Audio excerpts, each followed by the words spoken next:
Good morning, my awesome friends and followers of Suffolk's #1 YouTube channel. Coming in your ears. Anyway, I'm out this morning, as you can tell. I'm in my vehicle. I've had to drive so many miles.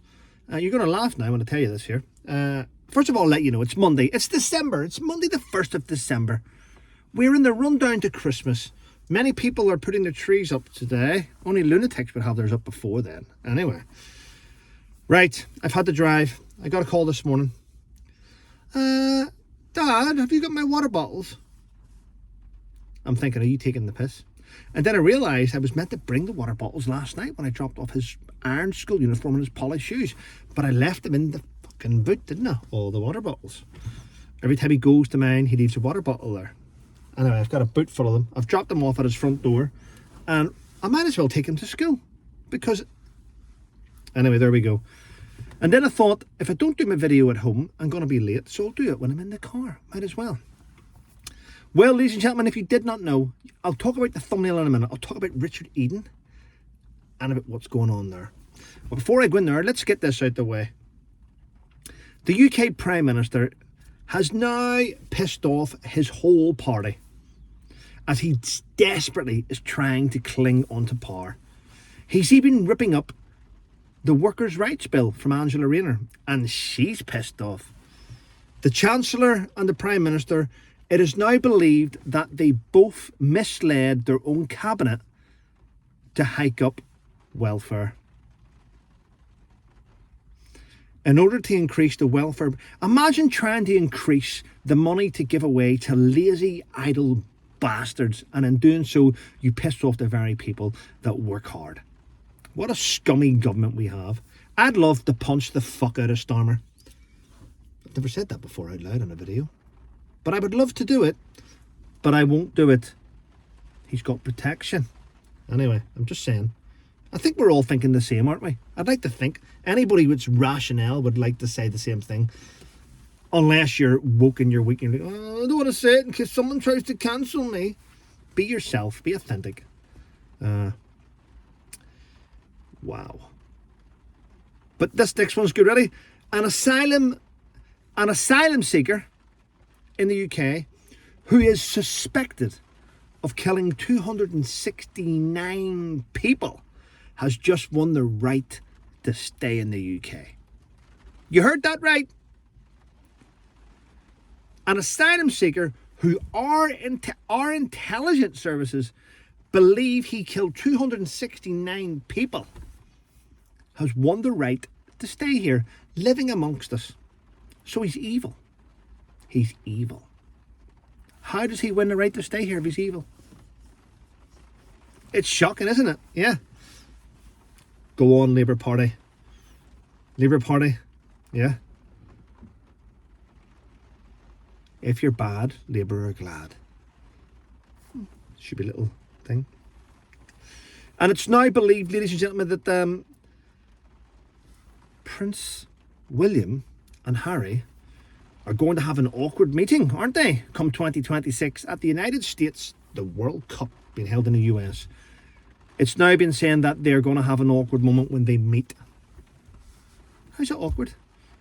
Just don't speak to him. What will be awkward is when the camera turns to Harry and the crowd boos, and the camera turns to Prince William and everyone cheers. That's going to be fucking awkward. Awkward for Harry, not really for William. He'll be like this. Yeah, everyone, yeah. I brought Catherine with me. There'll be her wearing an England football top. I wonder if Harry will wear a US football jersey.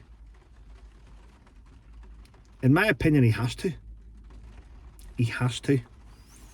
I mean, but he won't. He'll probably just wear a shirt. When I run a shirt, you know, sleeves rolled up and all, trying not to support anyone in case he upsets people because he's weak. Yeah. I seen a story this morning, ladies and gentlemen, in the Daily Mail, written by a journalist called Markle. Now, I've had loads of chats with Markle on the phone and stuff. He came to my house a few years ago, actually. I believe he's a defence senior correspondent of the Mail. He does all those stories to do with the Special Air Service and Special Forces. He loves that type of thing. I think his dad was once an officer in the SAS. Yeah, I believe that's true. Anyway, Mark's done a story today about the SAS, and the story goes along the lines of senior SAS figures, senior UK Special Forces figures, are going after the High Court for being quite biased in their selection of statements and the selections of people that they've brought into the High Court.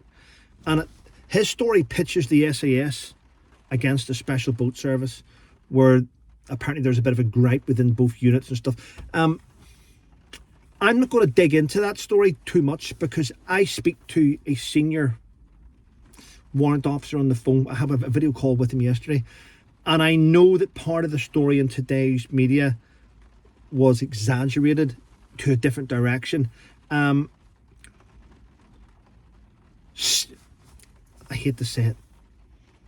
Senior Special Forces veterans don't trust Mark Nichol or the Mail or the Sun.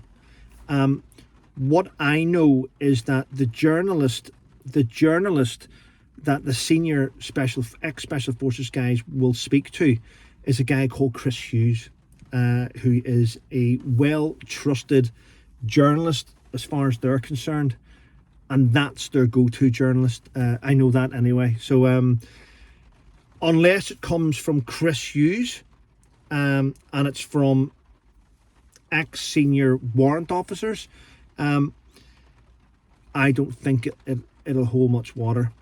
What you'll find is senior officers have their own way of doing things, and the blades, the ex warrant officers and W1s and W2s, sergeant majors in the SAS, they're the guys where you're going to get the truth from. They're the guys that have had to run through fucking fire. They're the guys that kicked the doors in. They're the guys that jumped out of helicopters. So I would be more willing to trust the warrant officers and what they're doing at the minute with Chris Hughes than to listen to a soundbite from a senior officer. It's just, I'm just saying, and I'm not just saying, it's a fucking fact.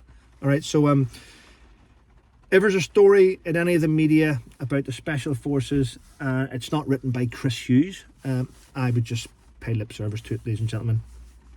Right, here we go. Richard Eden. You've seen the thumbnail? Richard Eden. Richard Eden. I've got a slight connection with Richard Eden. I'm privileged that we follow each other on social media, and I do send bits. It doesn't matter, and fuck it. Richard Eden has looked at something which I never knew. Now, members of the royal family do photo shoots all the time in different magazines, in different spreads. They're always in the media. They're always doing it. Now, I did not know this. When they're doing those photo shoots, believe it or not, ladies and gentlemen, the clothes that they wear are usually from designers. Now, it is a known fact that members of the royal family are not allowed to keep the handbags, the watches, the dresses, the jacket. They're not allowed to keep any of the fashion stuff that they use for the fashion shoot. They don't need it. Let's get this straight. They have wealth beyond means, and they can buy anything they want. So they don't need to take freebies. They don't need to do it. They've never done it. But Richard Eden, with his keen eagle eye, has spotted that when Meghan was involved with the British royal family and they did photo shoots at the start, the clothes that they wore should have been handed back to the designers. But it's now coming out that she's wearing some of that clothes, doing photo shoots and being out on carpets today, which means when she was a member of the royal family back then, she kept the clothes from fashion. Now, fashion designers and people that promote the royal family know the protocol of not to give them it. So it's now being said from sources, I have to use that word that Richard Eden used, from sources, that she asked to keep all the stuff that she wore, which goes against the royal family's protocol. So right from day one, she had no interest in settling into the family. She already had made up alternative outcomes. So was this planned all along? Did she manipulate Harry? Did she throw the royal family under the bus with her lies of racism? They took away my passport, don't let me travel. But you've just been to there, and there. The more we go on, ladies and gentlemen, the more bullshit and the more lies it just unfolds to prove that she's a lying, manipulative cow. Anyway, listen, I'm going to shoot on. Have a wonderful day, everyone. And remember, stay safe. And if you haven't subscribed to my YouTube channel, why not?